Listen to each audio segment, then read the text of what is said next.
It's been about a month since I last posted a photo of my little patch of pond featuring North American pitcher plants. At the time, I hastily put it all together purely because I was running out of space for my carnivorous plants. Little did I know that as they've come up out of their winter dormancy, the North American pitcher plants have completely transformed that patch of the backyard. So in this video, I'm going to be sharing a few tips with you about how I went about creating that basic pond or trench, as some of you may want to call it. It's not as hard as I thought, and it took a lot less time than I thought as well. It does take a little bit of effort, but I tell you what, the results are worth it. My name is Jerry from Succulent Flytraps.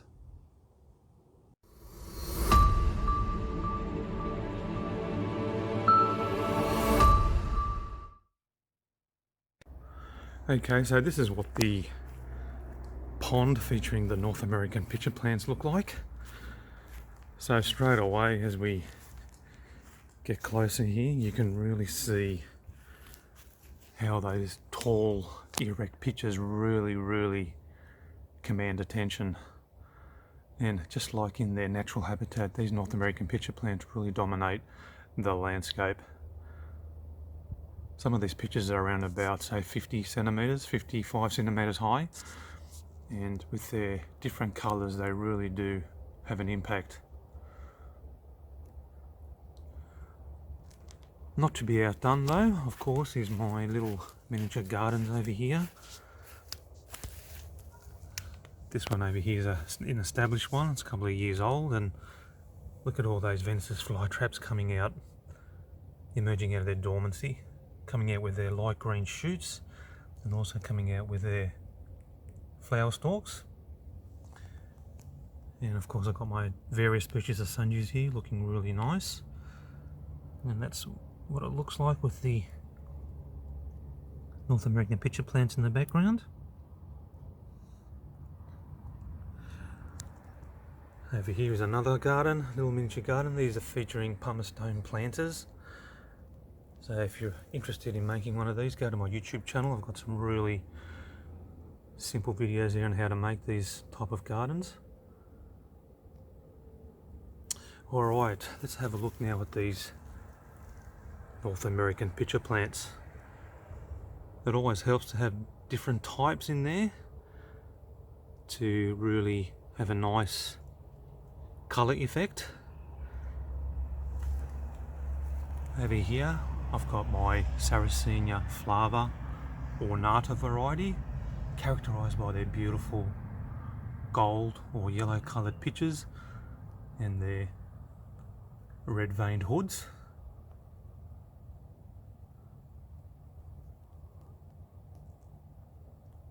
Down here we've got a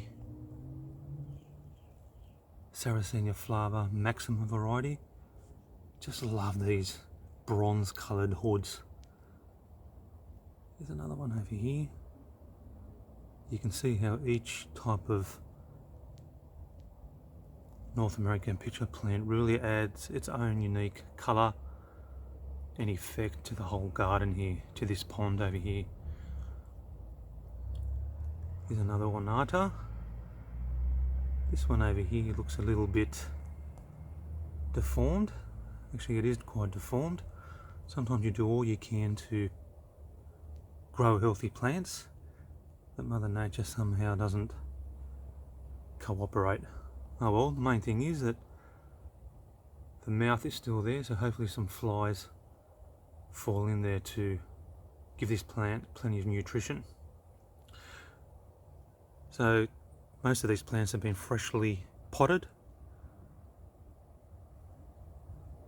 All these plants are in pots, 140mm high pots.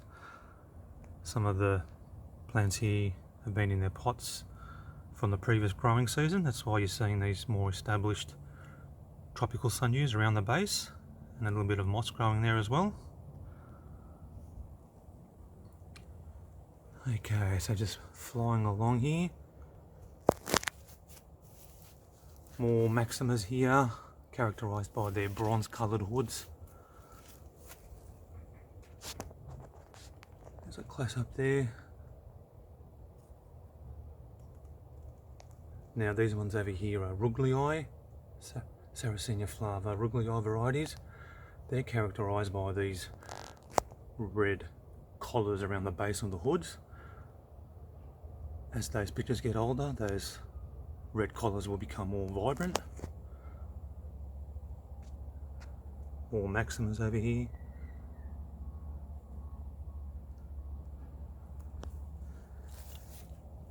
Now we're coming out to where the Sarracenia leucophilas are. This form is called red veins. They produce these beautiful white pitchers with the red veins, like this one here.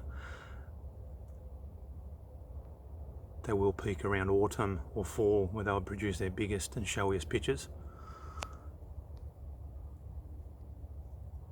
And that's what I love about North American pitcher plants, is that you have so many different types of colours, shapes, that if you put them all together like this, they really bring up a show. Look at this ornata over here. Love those golden coloured pitchers. Looking down the back here, you've got those red coloured tubes of the Sarracenia flava rubricapora variety. And right down the back there is a old flower which I allowed to develop early on in the season, in spring, just to give it a little bit of colour and a bit of shape as well. And this is what the garden looks like from above.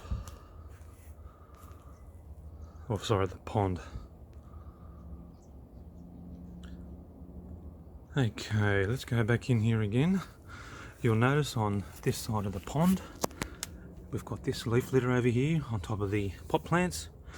I actually don't mind that because of the leaves give it a more natural look, but they also sort of provide a little bit of shade from the light that comes down in between those pots. That helps to cool down the water and the pots, which the plants absolutely love. They love nice cool water. Okay, so it looks like we've got a bit of an ant swarm happening here. You can see more coming out here. Probably might start seeing the flying adults starting to fly off. Anyway, so over here on this side of the pond, you can clearly see the pond liner. And this side of the pond I was a little bit concerned because the edge here is not flush. You have the post from the retaining wall here. As it's turned out quite well, because I've just simply wrapped the pond liner around that pole, and then over here that pond liner has been held up by these nails. There's another one down the back there which you can't see, but I just wanted to make sure that that pond liner was elevated and it kept the water into the pond liner, just kept it in there when it rained.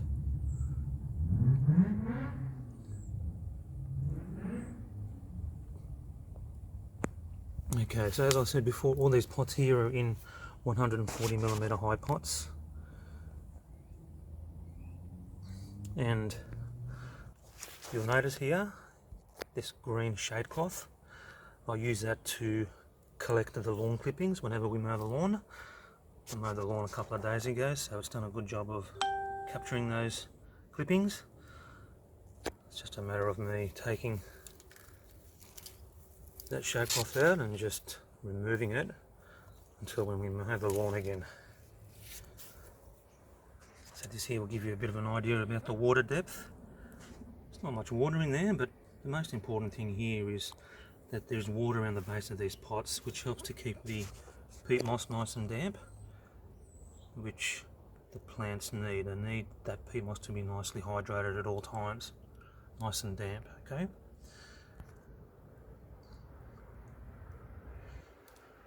Alright, so what I'm going to do now, I'm just going to come here to the edge. Now before I do, also with this pond, I actually manually water it, okay? Unless of course I get some rain, then I actually hand water this pond. So it's a very simple basic pond. Okay, so I'm just going to take these top layers of pavers, so all these top layers of pavers are loose, so I've just placed them on top of the original pavers here that were here installed by a landscaper. You can see the cement holding those bottom ones together, so they're the original ones. So I started off with these original ones, and then we had a garden bed over here, and I had to obviously take out the plants and all the soil, so I was able to make this pond here.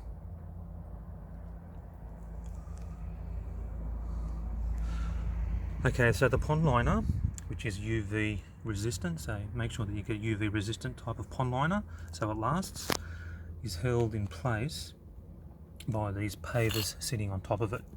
Okay, and you'll also notice there's this felt-like material. This is weed matting, so you just buy it in packs of 10, and all I did was I just cut them and I've just placed them into sections on the side here, covering the pond liner. So the reason why I put this felt weed matting material in is because I was noticing there were insects, terrestrial insects, which were trapped in the surface film of the water, and they weren't able to get out.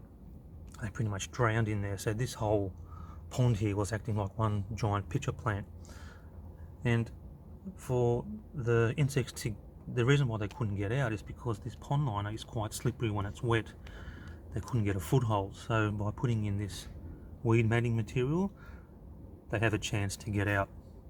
I even saw a lizard in there one time which struggled to get out, so that's what convinced me that, yep, got to put this weed matting material in. One thing I've noticed about growing carnivorous plants is not just about the plants, but it's just a greater appreciation of the insects that feed the plants as well. And I've just placed these loose top pavers on top. They pretty much nearly go all the way around, and you can see over there on the other side I've just ran out, so it's just the original pond liner there with the weed matting material on top.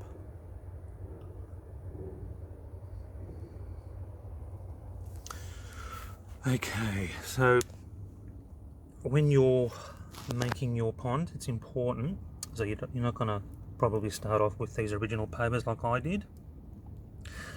It's important that you have pavers, or that your pond liner is above the ground level. Okay, now the reason is because you want to prevent any runoff from other parts of your garden that may flow into your pond. And especially if you use fertilizer, this is really important. The reason is because most species of carnivorous plants can't tolerate nutrients in the water.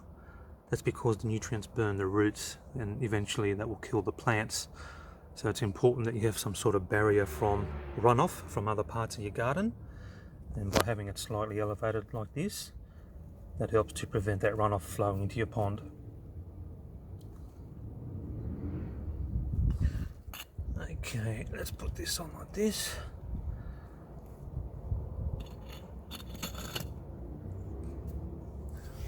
Okay, so that's just a bit of a rundown of my little North American pitcher plant pond. For most of you though, you're not going to have established pavers like I had in my case. You're going to have to dig into the ground to create the edge of your pond. And just a suggestion here, you're going to have a guide about where you're going to have to dig. And I've just got a wooden piece of doweling here, and I've just attached the string line. It's quite tight, and that just sort of gives you an idea about where to dig for your pond. And of course a rectangular shaped pond is going to be a lot less simpler and a lot less time consuming than one with a lot of curves in it.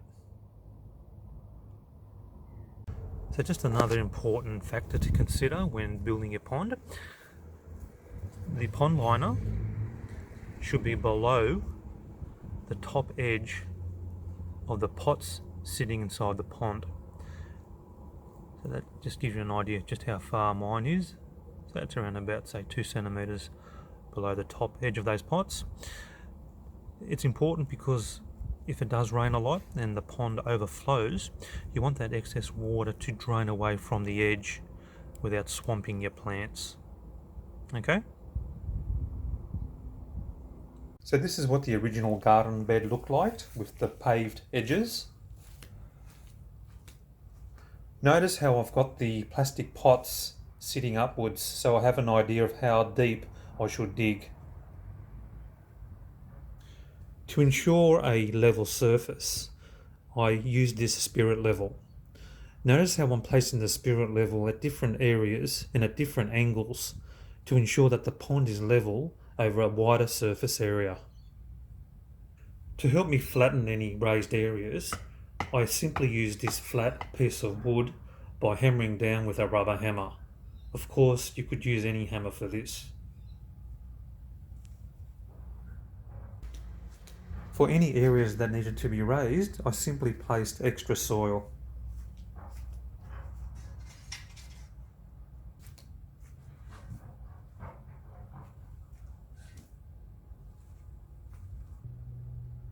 The flat piece of wood can also be used to spread the soil around evenly.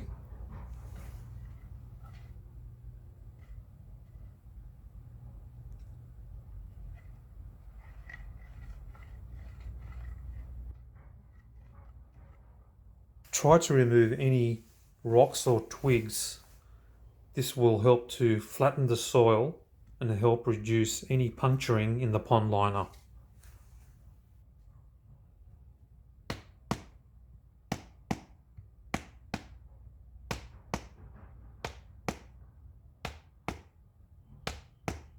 Compact down any loose soil you place on top.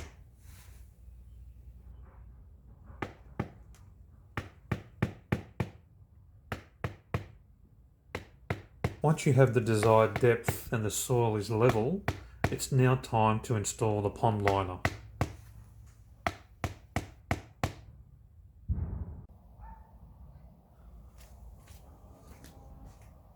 Being a rectangular shaped pond made it a lot easier for me to measure and cut out the section of pond liner.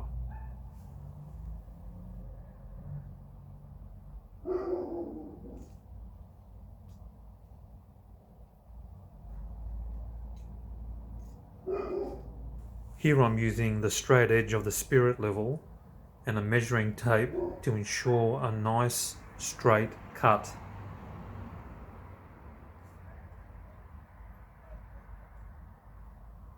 When measuring the pond liner, allow for extra lining to be placed under the pavers.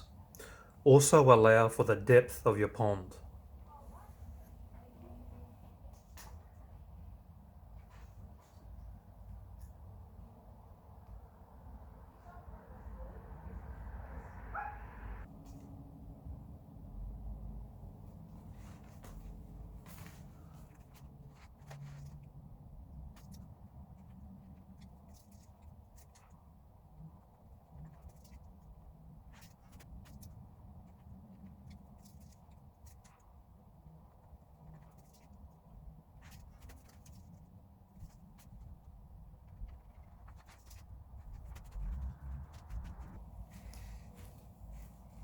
Here I'm using a tape measure to measure the right length.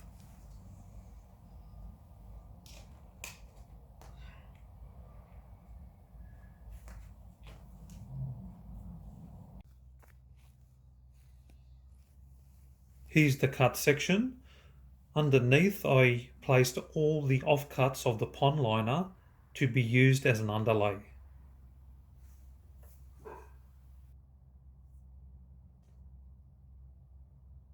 Place the cut section of pond liner into the pond and onto one side of the long edge. Place pavers on top of one of the long edges to secure the pond liner.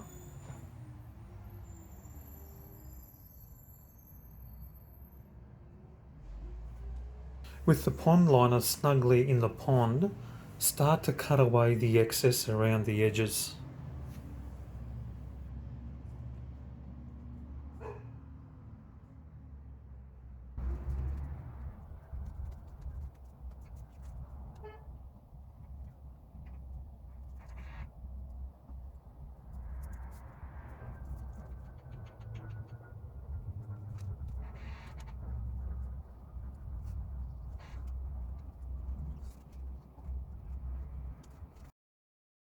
The finished product with neatly trimmed edges and pavers placed on top.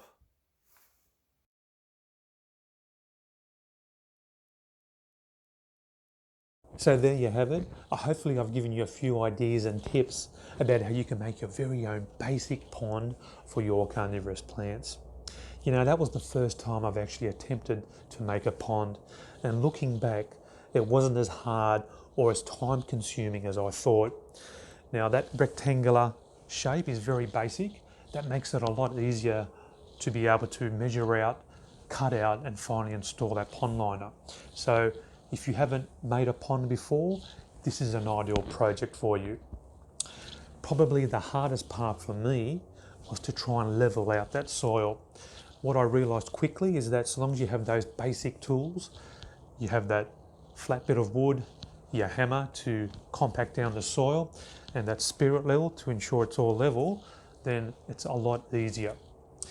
Now, as I said earlier, it's very basic in terms of watering.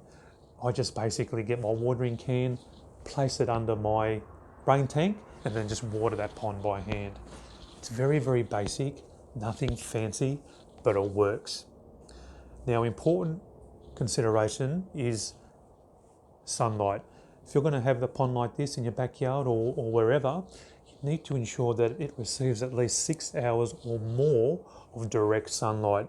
That will ensure that your North American pitcher plants are vibrantly coloured, those pitchers are nice and erect, and that will ensure that your plants are healthier and happier overall.